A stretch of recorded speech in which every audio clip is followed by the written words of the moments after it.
Hey, welcome back, everybody. Today I'm going to have just a general discussion, for lack of a better word, on is it worth it to buy budget guitars versus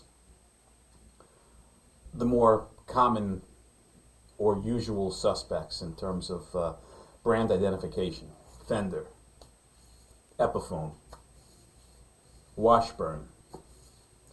Um, those are the three that come to mind in terms of, or PV. Those are also the brands that come to mind in terms of buying budget or lower price guitars that have brand recognition.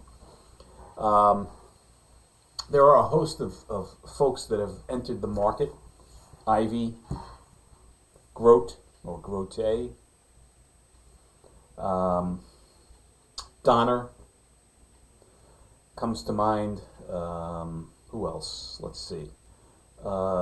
Leo James comes to mind, and who else are the usual suspects?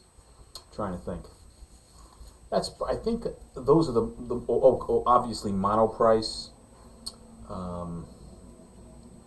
and I said Donner already.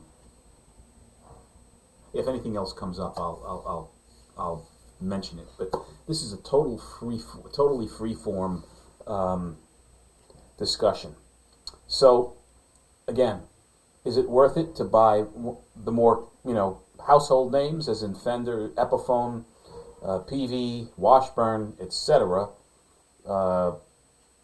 versus the non-familiar names or non-household names, i.e., Grote or Grote, IYV,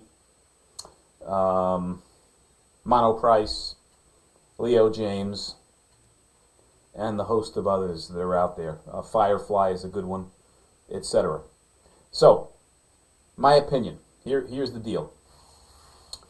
If you are someone that's somewhat advanced, right, that you're already gigging, you're already playing the instrument, playing out potentially, maybe at bars or social venues, whatever the case might be, have a bit of savvy or knowledge in terms of working your way around an instrument, lowering frets, filing frets.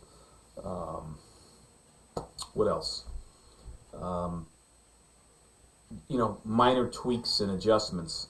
You're not a complete, a high-level functioning luthier, but you have decent skills playing around with a guitar and getting it into an acceptable playing condition. I would highly recommend going with the Monoprices, the IYVs, the Grotes, the Leo James, the whole host of those of the world, as opposed to spending a little bit more money for a Squier, a Fender Squier, an Epiphone, a Washburn, a PV, etc. Because you're probably going to get, quite honestly, more bang for the buck and more value in buying the non-named guitar because of lack of marketing and expense. But you're going to get probably better quality woods in some cases, nicer finishes, more options in terms of colors. In some cases, even, I'll give you Leo James as an example. They claim to use Grover tuners on their lower end guitars. So, maybe a tad bit better quality of a feature on the guitar.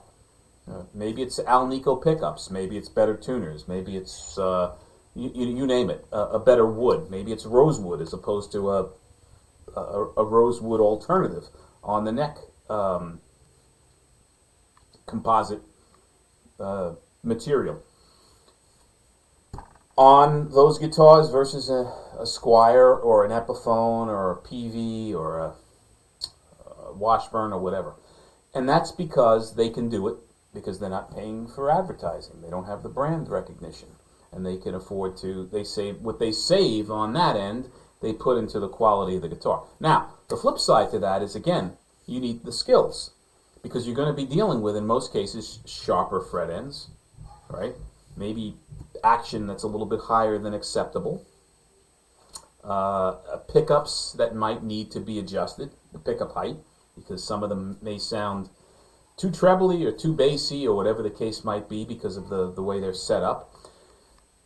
The fact of the matter is the setup on those guitars are not as good as the Epiphones, the Squiers, the Peaveys, and the Washburns, because the quality assurance isn't quite there, right? They don't have the brand recognition. They don't have the employees. They don't, the size of their companies and the factories that these things are produced in, which typically aren't Samick or you know, or the other top-end guitar factories, result in a little bit lax in quality assurance.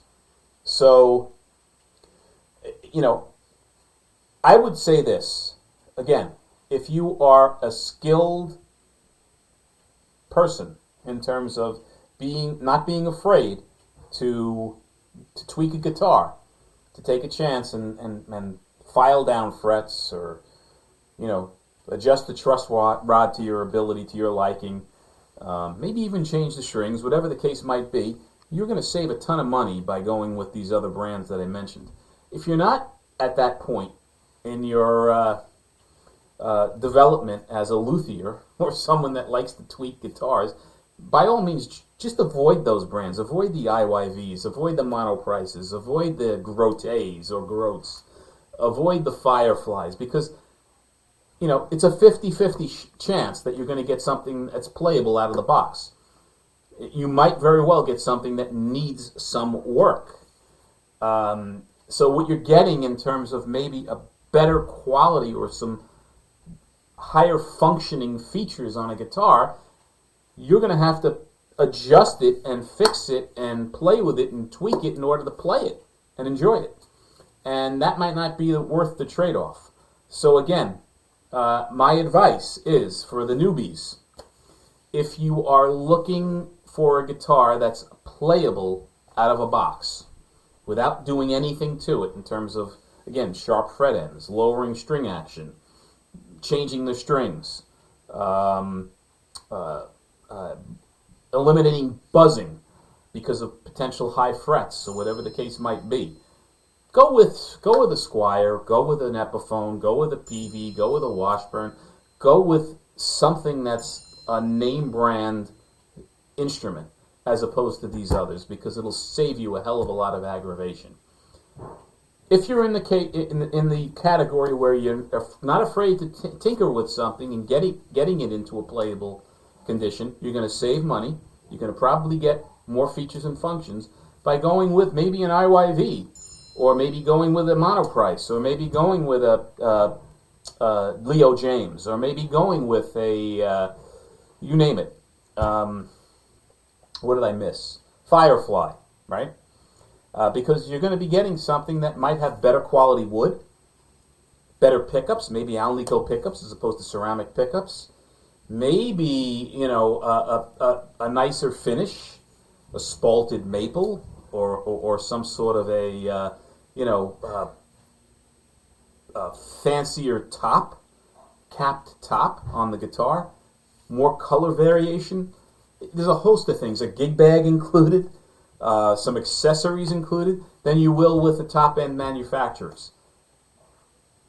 So that's my recommendation today in terms of, you know, the name brand guitars versus the other guys, and what you might experience, and what I would suggest, what territory you pursue.